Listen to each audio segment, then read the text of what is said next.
My beloved child, I see you. I see the wound that still bleeds when you think no one is watching. I see the betrayal that shattered your trust and made you question everything you thought you knew about people, about loyalty, about love. I see how you replay that moment over and over, wondering what you could have done differently, wondering why someone you trusted could hurt you so deeply. But what you cannot see yet is what I am building from the wreckage. What you call your greatest devastation, I call your greatest preparation. The betrayal that broke you is about to become the platform that promotes you. And I need you to hear this today, because your breakthrough is closer than you think. Let me tell you about a man named Joseph. You may know his story, but hear it with fresh ears. Joseph had 11 brothers. 10 of them hated him because their father loved him most. They hated his dreams, his confidence, the coat that marked him as favored. So they did what jealousy always does when it festers long enough. They betrayed him.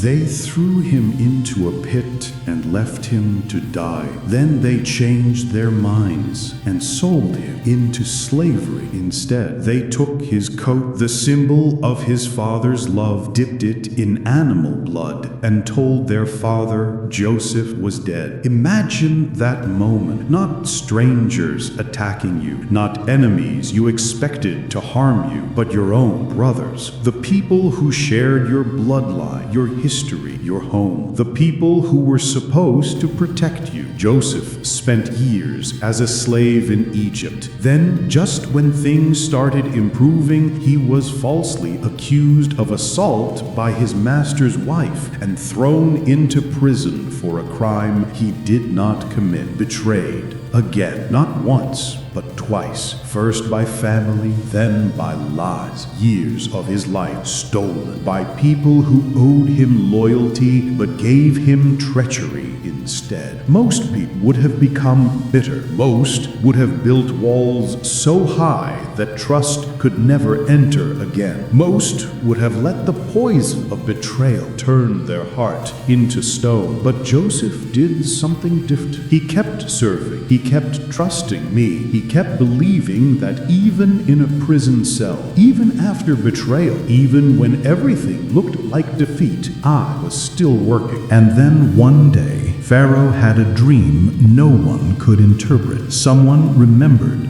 Joseph had the gift of interpretation. They pulled him out of prison, cleaned him up, and brought him before the most powerful man in Egypt. Joseph interpreted the dream, gave Pharaoh a strategy to save the nation from famine, and within hours went from prisoner to prime minister, second in command of the entire empire. But here is the part most people miss. Years later, when famine struck and his brothers came to Egypt begging for food, they did not recognize him. The slave they sold was now their only hope for survival, and Joseph had a choice. He could have destroyed them. He had the power. He had the right. He had every reason to make them pay for what they did. Instead, he said something that should be written on your heart today. You meant it for evil, but God meant it for good. Joseph understood what I need you to understand. The betrayal was not the end of his story. It was the beginning of his purpose. Every pit prepared him for the palace. Every lie refined his character. Every year of waiting developed the wisdom he would need to save nations. My child, the same is true for you. That person who betrayed you, who lied about you, who stabbed you in the back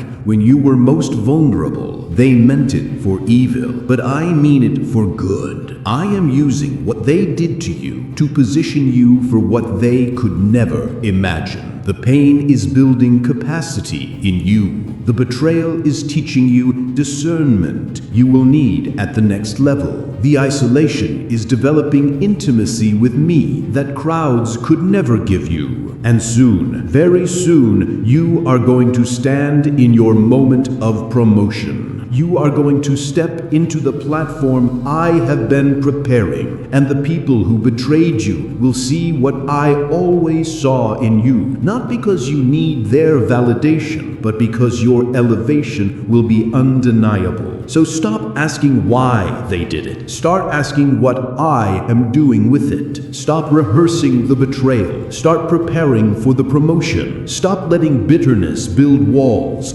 Start letting forgiveness build bridges to your future. Because the door they slammed in your face was never your real entrance. I was redirecting you to something greater. Your Joseph season is ending. Your palace season is beginning. Trust me, forgive them, and get ready. Everything is about to change.